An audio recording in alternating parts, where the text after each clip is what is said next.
Today we'll talk about how can you enable this sign or know how you can do that on your AnkiDroid app.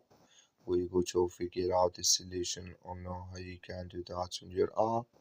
So you just follow these ways, then it's going to work with you. So all you have to do, you just go here above this sign, click on it.